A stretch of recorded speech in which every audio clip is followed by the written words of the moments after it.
Nigeria's BOLA TINUBU symbolizes different things to many people, but one thing is common. His rising political profile even before winning the 2023 elections is not in doubt. According to Times magazine, he is one out of 100 most influential persons around the world. Now in this report, Trust TV's Shafiu Suleiman looks at the political trajectory, philosophy and past controversy of a man fondly regarded as a master political strategist and a leadership talent hunter. Who is a political godfather and master strategist, a political general who built bridges across the length and breadth of Nigeria. To others, he is a controversial, multiple-faced politician with tainted past in alleged drug dealing and a corruption Caesar. As part of the investigation, his heroin source was identified as a Nigerian drug dealer called Abiodun Agbele, who was working for another Nigerian drug dealer called Moise Adegboyega Akonde.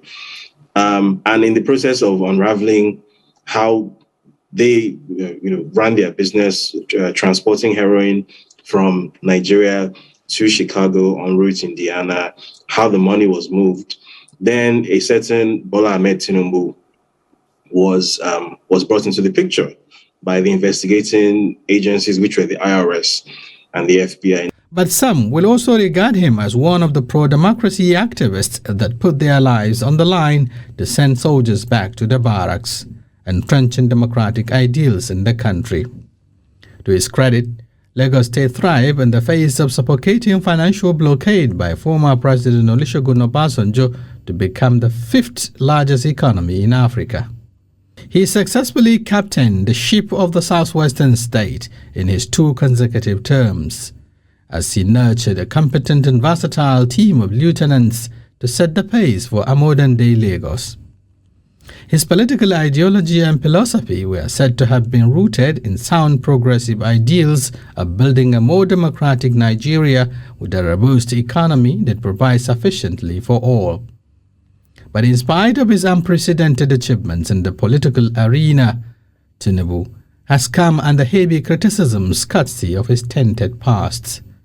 In 1993, he was alleged to have been involved in drug dealing alongside some Chicago-based heroin dealers, forfeiting the sum of $460,000 to U.S. government after he was alleged to have held proceeds of the deal.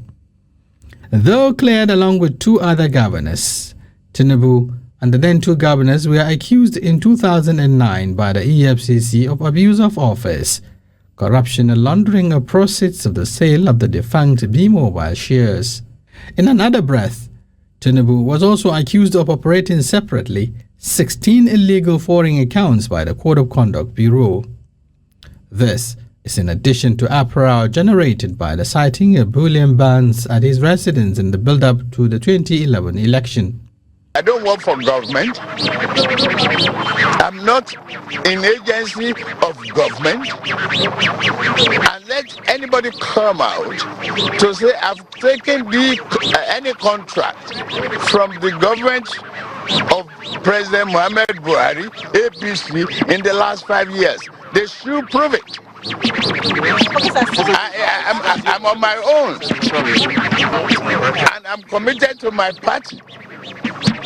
So, even if I have money to spend in my premises, what's your headache? While he has not been convicted based on the prevailing allegations, the 71-year-old politician will go down in history as one who, unlike his 2 political allies, Muhammadu Buhari and Atiku Abubakar, worked his way to the presidential victory in his first attempt. We can create wealth.